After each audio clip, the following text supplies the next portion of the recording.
So I'm gonna do something I've never really done before right before a collection release, and I'm gonna let you know exactly the fragrances that I'm gonna be having for our fall 2026 collection. So what I'm gonna be doing is going through and showing you all of the fragrances. Some are custom blends, others are blends that are already pre-blends by the supplier. If you hear any beep, beep, beep sounds, just my toddler in the living room. So what I did last year and what I'm going to be doing this year is to launch samplers. So these are 2-ounce tins, and it makes about a 1.5-ounce candle if you fill it up all the way to the top. And what I do is I offer these in all of the fragrances for the fall collection. And I'm going to launch that about 2 weeks before I launch the larger sizes of everything, just so people get a chance to smell the fragrances and then they know which ones to purchase a larger size of.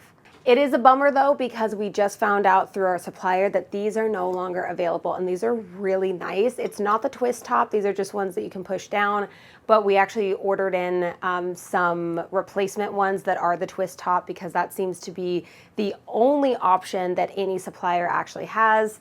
It's okay, they're the same dimensions, it is what it is, and we gotta kind of work with the supplies that we can get.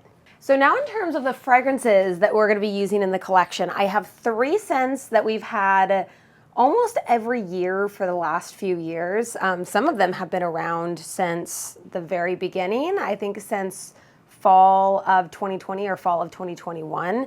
And but 3 of them are new. So I like to switch it out a little bit, but I really want to keep it around 6 fragrances, at least for our retail customers, because I don't want to get too crazy with too many scents. So the first one is, I believe, the one we've had the longest. This is Cranberry Apple Marmalade from Candle Science. I think I had this in my top favorites video that I recently made because it's really good. It is really good. There's just something about it it's very fruity, but it has that kind of fall feeling to it, a little bit of woodsiness to it. And it's a very, very nice scent. And I can't get rid of it because it does pretty well every year, and it's just the perfect fall scent. The second scent in our collection is Plum Cashmere, or Cashmere Plum. I think that's what it is, from Candle Science. We just swapped the word. So we call it Plum Cashmere. And then I think on Candle Science, it's Cashmere Plum.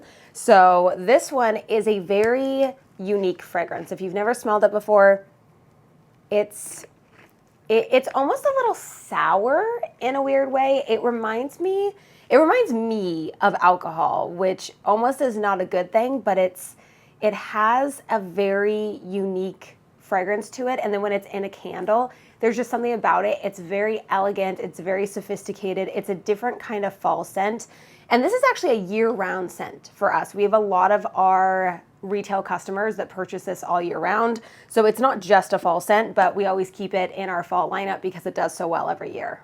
And then the last scent that we're using or reusing year after year is our vanilla apple scent. So we combine 2 different fragrances for this, and we do Macintosh Apple by Candle Science, and we do Vanilla Voodoo by Candle Cocoon. Now, interesting about Vanilla Voodoo, this actually used to be my favorite vanilla scent.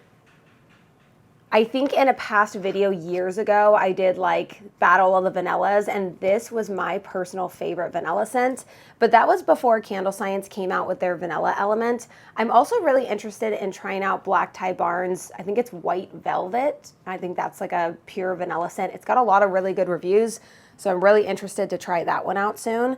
But I love Vanilla Element. I used to really like Vanilla Voodoo, and it's not that I don't like it. It does really good with the blend of these 2 scents together. It has a really, really great scent to it. Who's whistling? However, I think we're gonna do a test run this year for this fragrance. This is actually my sister's favorite fragrance, but I think that last year it didn't do as well as it did in the years prior. So we'll see how well this one does this year.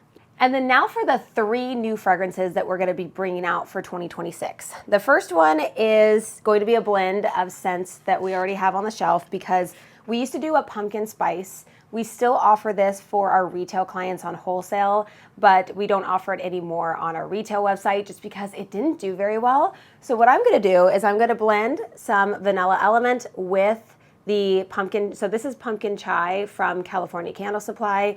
Blend them together, make a vanilla pumpkin. People love vanilla. I love vanilla. I swear, you guys, if I could just change everything over and have everything be something mixed with vanilla, that would be my favorite thing ever. It just makes everything better. We recently tested a vanilla lavender or lavender vanilla, whichever, and it makes everything better. So I'm gonna mix in some of the vanilla with the pumpkin chai, call it vanilla pumpkin, pumpkin vanilla, whatever it is. See how well it does this year. The most interesting thing about running a business, specifically when it comes to a handmade business like this, where you're creating different names, fragrances for your products, is that the name is part of the branding. So what I found is that when I switched over from my more memory-based names like Trips to Nowhere, Snack Box, Malibu Coffee Shop, over to scents that people recognize right away, like Linen and Sea Salt, Vanilla Coffee Bean, those kind of names, I really saw a huge increase in sales overall from retail and wholesale. And it just made it more kind of universally understood. Not to say you can't do fun names, because we still do Cranberry Harvest for one of the names. I have Santal Beach. I have other names that aren't just the scent notes. But I think doing a vanilla pumpkin would be a really good seller this year, and we're gonna find out. The second newest addition is going to be the Dark Plum and Violet Smoke from Black Tie Barn. This scent is really lovely. Now, I know that I already have a plum in the mix, but the Plum Cashmere and the Dark Plum and Violet Smoke smells very different. So they're not competing with each other. I feel like somebody who would like the Plum Cashmere would also like this one. But I think I'm going to play more in terms of the name off of the violet. So I think I'm going to do like Violet Woods or something like that for the name of the scent. And again, that may help with the sales of it, or it may hinder it. You never know. It's so interesting. But I think a lot of people who like the Plum Cashmere are really, really going to like this one. And then the last scent in my fall collection lineup was actually not one that I was originally going to add to the actual collection. I was going to make this a subscription box scent for either September or October, but I really like this one. It's really interesting, and it's called The Trickery by Black Tie Barn, which I've really been liking their fragrances. I feel like I got so used to purchasing all these years, because I've been doing this for so long.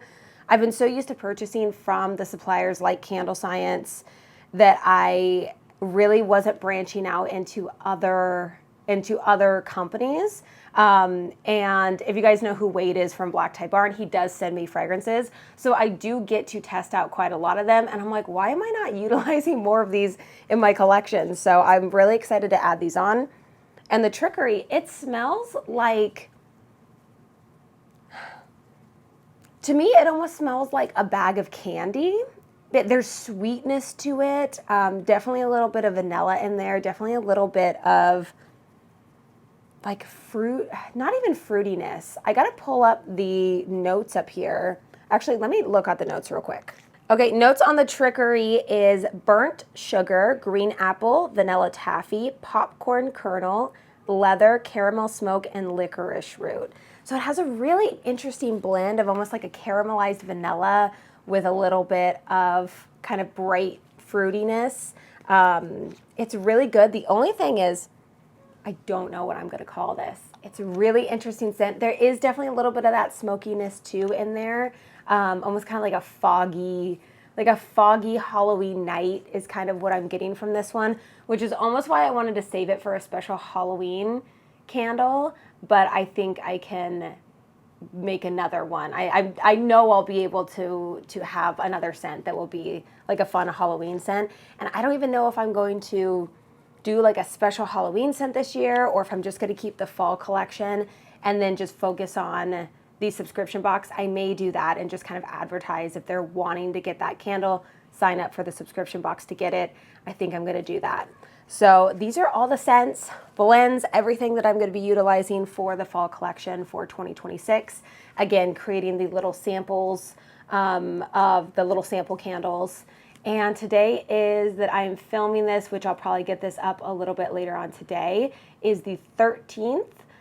So I'm hoping to have this launched by next Friday, the 21st, and then have the actual fall collection release early September.